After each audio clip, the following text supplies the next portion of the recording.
Альберту Каіру на палях аднаго верша. Тэжу прыгажэйшая за раку ў маёй вёсцы, але тэжу не прыгажэйшая за раку ў маёй вёсцы, таму што тэжу не рака ў маёй вёсцы. Тэжу нясе вялікія караблі і плыве па ёй для тых, хто бачыць рэчы, якіх ужо няма, памяць мінулых караблёў. Тэжу імкнецца з Іспаніі, тэжу ўпадае ў мора Партугаліі, гэта ведаюць усе. Але мала хто ведае, што за рака цячэ ў маёй вёсцы. Ідзе яе канец, ідзе яе пачатак, і належачы нямногім яна больш свабодная і вялікая, рака ў маёй вёсцы. Тэжу можа вынесці нас у свет, і дзесьці за тэжу ляжыць Амерыка. Той, хто знойдзе яе, будзе шчаслівы. Але ніхто ніколі не думаў, што там, за ракой у маёй вёсцы. Для ракі ў маёй вёсцы не думаеш ні пра што. Той, хто стаіць побач з ёй, проста стаіць побач з ёй. Самы цікавы факт, які трэба ведаць пра гэты верш, гэта тое, што яго аўтара, паэта Альберту Каіру ніколі не існавала. Можна было б сказаць, што пад псеўданімам Альберту Каіру хаваецца партугальскі паэт Фернанду Песоа. Аднак гэта не да канца тлумачыць сітуацыю, што склалася ў партугальскай літаратуры ў першай палове 20 стагоддзя. Пра жыццё Фернанду Песоа вядома не так шмат. Альберту Каіру напісаў пра гэта так. Калі пасля маёй смерці захочуць напісаць маю біяграфію, нічога няма прасцейшага. Ёсць усяго дзве даты, майго нараджэння і маёй смерці, а паміж першай і другой усе дні мае. Пераклад Юлі Тимофеевай. Нават само прозвішча паэта гучыць як загадка. З партугальскай мовы Песоа перакладаецца як асоба. Асоба, што піша вершы па-партугальску, схаваўшыся пад многімі імёнамі. Магчыма, менавіта пра такую біяграфію Фернанду Песоа і марыў. Тым не менш, нейкія факты пра яго захаваліся. Нарадзіўся ён 13 чэрвеня 1888 года ў Лісабоне. У 5 гадоў страціў бацьку, які памёр ад туберкулёзу, а потым і малодшага брата, якому не было нават года. Праз некаторы час яго маці выйшла замуж другі раз за консула Партугаліі ў Дурбане, і сям'я пераехала ў паўднёвую Афрыку. Менавіта там і пачаўся творчы шлях Песоа. Для нас паўднёвая Афрыка далёкі і экзатычны край зямлі. Але сям'і будучага паэта яна магла падацца не такой далёкай. Партугалія – краіна з каланіяльным мінулым, якая здаўна арыентавалася на мора. За доўгія стагоддзі партугальскія мараплаўцы абышлі Атлантычныя і Індыйскія акіяны, пабывалі ў Афрыцы, Азіі, Паўднёвай Амерыцы, адкрылі для Еўропы астравы Зялёнага мыса і іншыя землі. Менавіта партугалец Барталамеў Дыяш быў першым чалавекам, які, шукаючы шлях да Індыі, абагнуў Афрыку з поўдня, і першым з еўрапейцаў трапіў на мыс добрай надзеі. Сум па былой велічы марской дзяржавы выкрышталізаваўся ў Партугаліі ў такой з'яве, як себасціянізм. Калі кароль Себасцьян I, які кіраваў краінай у яе залаты век, загінуў падчас паходу ў Марока, а яго цела загадкавым чынам знікла, партугальцы паверылі, што аднойчы ён вернецца, а разам з ім і слава іх краіны. У пачатку 20 стагоддзя Фернанду Песоа аддае даніну гэтай тэме і піша адзін са сваіх вядомых вершаў «Партугальскае мора». «О салёнае мора, наш вечны палон, соль твая, партугальскія слёзы здавён». У 17 гадоў паэт вяртаецца на радзіму, у Лісабон, і да самай смерці амаль не пакідае любімы горад.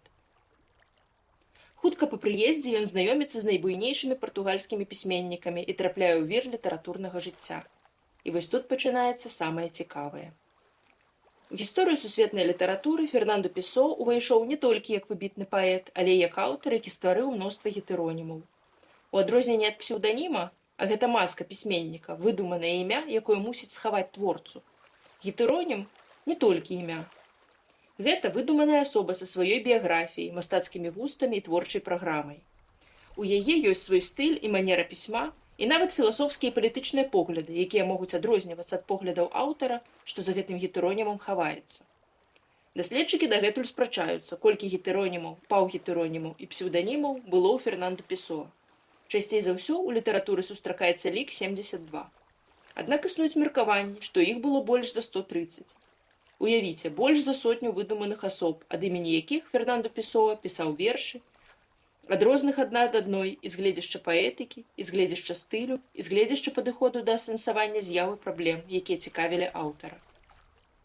Безумоўна, пералічыць іх усе тут немагчыма, тым больш, што вакол многіх з іх даследчыкі дагэтуль спрачаюцца. Самыя значныя гетэронімы Песоа – Альберту Каіру, Рикарду Рейш, Альваро де Кампуш і Бернарду Суареш. Апошняга часам называюць паўгетэронімам, бо яго творчасць была блізкай па духу творчасці самога Песоа. Гетэронім і Фернандо Песоа актыўна ўзаемадзейнічалі паміж сабой і з самім паэтам. Вучыліся адзін у аднаго, лаяліся ў друку, пісалі адзін пра аднаго рэцэнзіі і некралогі. Так, час ад часу хтосьці з іх паміраў. Некаторым нават удалося ў нейкім сэнсе перажыць свайго стваральніка. Так, Фернандо Песоа, які памёр у 1935 годзе, не паспеў прыдумаць дату смерці Рыкарду Рэйшу. У выніку атрымалася, што гетэронім перажыў паэта. Яго літаратурны лёс павіс у паветры. Але ў 1984 годзе іншы знакаміты партугальскі пісьменнік Жузе Сарамагу, які, дарэчы, у 1998 годзе атрымаў Нобелеўскую прэмію па літаратуры, напісаў раман «Год смерці Рыкарду Рэйша». І ў гэтым рамане ён прыдумаў, што з Рэйшам адбывалася пасля таго, як Фернандо Песоа не стала. Асаблівае месца сярод гетэронімаў Фернандо Песоа займае Алберту Каэйру. Для Песоа ён з'яўляецца чымсьці накшталт пункту адліку, нулявым кіламетрам, ад якога разбягаюцца лёсы іншых выдуманых творцаў. Алваро де Кампуш, яшчэ адзін важны для Песоа гетэронім, называе яго сваім настаўнікам і прысвячае эсэ «Нататкі на памяць пра майго настаўніка Каэйру». Менавіта яно, а таксама напісаная Рыкарду Рэйшам біяграфія Каэйру, дапаможа нам узнавіць задуму Фернандо Песоа і зразумець, якую асобу ён паспрабаваў стварыць. Абодва тэксты на беларускую мову пераклала Наста Гвоздзева, і менавіта ў яе перакладзе я буду іх цытаваць. З біяграфіі, напісанай Рэйшам, мы дазнаёмся, што Алберту Каэйру пражыў усяго 26 гадоў. Год яго нараджэння 1889. Такім чынам мы бачым, што Песоа зрабіў яго амаль сваім равеснікам, бо сам нарадзіўся ў 88-м. Памёр Каэйру ў 1915, на 20 гадоў раней за самога Песоа. Апроч гэтага мы ведаем пра Каэйру толькі тое, што яго домам быў хутар у Рыбатэжу, дзе ён пісаў вершы. Рыкарду Рэйш паведамляе так. Жыццё Каэйру нельга апісваць, бо ім няма чаго апісваць. У яго жыцці былі толькі яго вершы. Больш нічога не здаралася, няма пра што расказваць. Крыху больш мы ведаем пра яго ўнутранае жыццё. І Кампуш, і Рэйш пішуць, што Каэйру быў паганцам, прычым Рэйш удакладняе. Творчасць Каэйру уяўляе сабой поўнае аднаўленне паганства ў яго абсалютнай сутнасці, такое, якім не маглі яго зрабіць ні грэкі, ні рымляне, хаця і жылі ў ім, але не задумваліся пра яго. Такім чынам, Песоа спрабуе рэканструяваць свядомасць чалавека, які жыў у эпоху антычнасці, і паглядзець, як такі чалавек будзе пачувацца ў сучасным свеце. Каэйру чымсьці падобны да старажытнагрэчаскага філосафа Сакрата, чые думкі дайшлі да нас дзякуючы сачыненням яго вучняў. Выдуманы Песоа паэт таксама не піша навуковых ці філасофскіх трактатаў, і яго погляды падаюцца толькі ў пераказе Алваро де Кампуша. Вось прыклад з нататак на памяць пра майго настаўніка Каэйру, які да таго ж паказвае, як розныя гетэронімы Песоа ўзаемадзейнічалі ў межах аднаго тэксту. Гэта было ў час нашай першай размовы. Я не ведаю чаму, але ён сказаў, тут ёсць адзін хлопец, Рыкарду Рэйш, з якім варта пазнаёміцца. Ён зусім не падобны да вас. А потым дадаў, нішто не падобна да нас, таму ўсё і існуе. Але вернемся да верша Каэйру, што пачынаецца радком «Тэжу прыгажэйшая за раку ў маёй вёсцы». Тэжу – партугальская назва найбуйнейшай ракі Пірэнейскага паўвострава. Яна цячэ амаль праз усю Іспанію, а таму ў свеце больш вядомая яе іспанская назва – Тахо. У ваколіцах Лісабона яна ўпадае ў Атлантычны акіян. Гэтыя геаграфічныя звесткі лаканічна пададзеныя ў вершы. Тэжу імкнецца з Іспаніі, Тэжу ўпадае ў мора Партугаліі. У апісанні Тэжу адчуваецца той самы сум па былых часах Вялікай Партугаліі, уладаркі мораў. І сум гэты не пазбаўлены іроніі. Колішняя веліч не больш як міраж. Бо цяпер у свеце не засталося белых плям, і той, хто выпраўляецца ў плаванне, можа трапіць хіба што ў Амерыку. Тэжу можа вынесці нас у свет, і дзесь за Тэжу ляжыць Амерыка. Той, хто знойдзе яе, будзе шчаслівы. Аднак у вершы згадваецца і іншая рака. Рака ў маёй вёсцы, якая ўвесь час параўноўваецца з прыгожай і паўнаводнай Тэжу. Як мы памятаем, Каэйру жыве на хутары ў Рыбатэжу, партугальскай правінцыі, назва якой перакладаецца як бераг Тэжу. Безыменная рака, што цячэ ля гэтага безыменнага хутара, аказваецца для паэта больш значнай, больш свабоднай і вялікай, чым Тэжу, бо належыць нямногім і мала каму вядомая. Чалавек, які стаіць на беразе Тэжу, як мяркуе паэт, абавязкова будзе думаць не толькі пра прыгажосць краявіду, але і пра нешта іншае.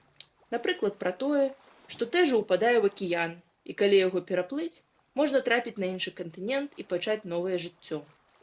Так рака набывае новы сэнс, перастае быць самой сабой і ператвараецца ў сімвал, напрыклад, далёкіх падарожжаў, новых магчымасцей ці чагосьці іншага.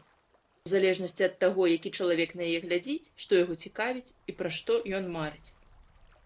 Таксама вялікая вядомая рака абуджае згадкі пра мінулае, з ёй звязаныя нейкія гістарычныя падзеі. Тэжу нясе вялікія караблі і плыве па ёй, для тых, хто бачыць рэчы, якіх ужо няма, памяць мінулых караблёў.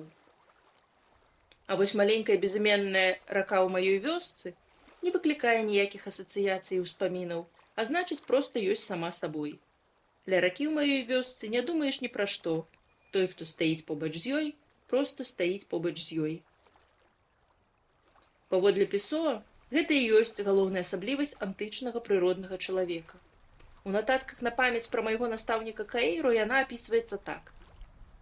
Няўжо так цяжка зразумець, што рэч – гэта рэч, і што за ёй не абавязкова будзе штосьці яшчэ. Для таго, каб данесці гэтую думку і даследаваць светабачанне, якое можа яе спарадзіць, Песоа прыдумляе чалавека, якога ніколі не існавала, а сам верш ператвараецца ў лагічную задачку і пачынае нагадваць ураўненне. Тэжу прыгажэйшая за раку ў маёй вёсцы. Але тэжу не прыгажэйшая за раку ў маёй вёсцы, таму што тэжу не рака ў маёй вёсцы. І апошняе пытанне, якое варта тут закрануць. З'яўленне такой колькасці новых творцаў. Чытачы ж не ведалі, што большасць з іх – гэта адзін і той жа чалавек. Моцна паўплывала на культурнае жыццё ў Партугаліі, якая на пачатку 20-го стагоддзя была ў глыбокім крызісе. Літаратурны працэс ажывіўся. Узнікалі новыя мастацкія кірункі, выходзілі вершы і эсэ, разгараліся дыскусіі. Але навошта Фернандо Песоа ствараў усе гэтыя гетэронімы? Навошта распрацоўваў для кожнага стыль? Звязваў іх сувязямі сяброўства ці вучнёўства або сутыкаў ілбамі ў літаратурных спрэчках? Адназначнага адказу няма. Гэтае пытанне выштурхоўвае нас з літаратурнай сферы і прымушае задумацца, чым ёсць асоба і як яна сябе ідэнтыфікуе. Але мы, прынамсі, ведае, што на гэта мог бы адказаць сам Фернандо Песоа ці Алберту Каіра. Ёсць усяго 2 даты – майго нараджэння і маёй смерці, а паміж першай і другой усе дні мае.